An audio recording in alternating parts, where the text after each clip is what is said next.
శ్రీశైలం జలాశయానికి భారీగా వరద నీరు పోటెత్తుతుండటంతో నీటిని విడుదల చేశారు ఇరిగేషన్ అధికారులు. శ్రీశైలం ప్రాజెక్టు 3 గేట్లను 10 అడుగుల మేర ఎత్తి నీటిని దిగువకు విడుదల చేశారు.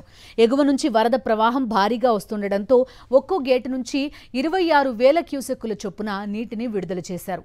6, 7, 8 గేట్ల నుంచి మొత్తం 76,000 క్యూసెక్కుల నీరు నాగార్జున సాగర్కు విడుదలైంది.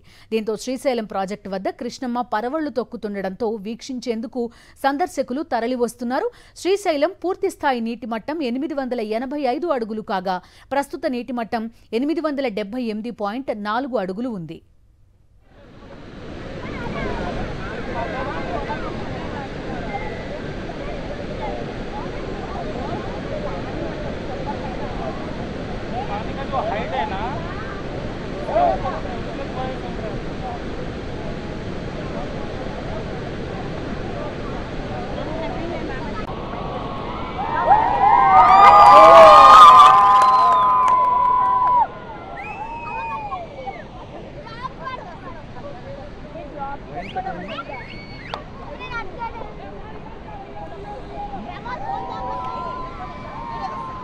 శ్రీశైలం జలాశయంలోకి ప్రస్తుతం 4,74,000 క్యూసెక్కుల వరద నీరు వస్తుండగా అవుట్ఫ్లో 1,63,000 క్యూసెక్కులుంది.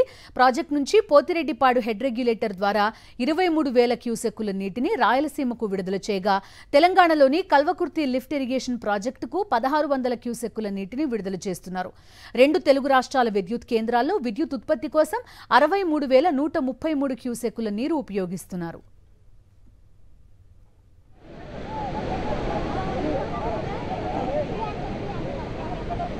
మరీ క్లోజ్ కాకుండా అవుట్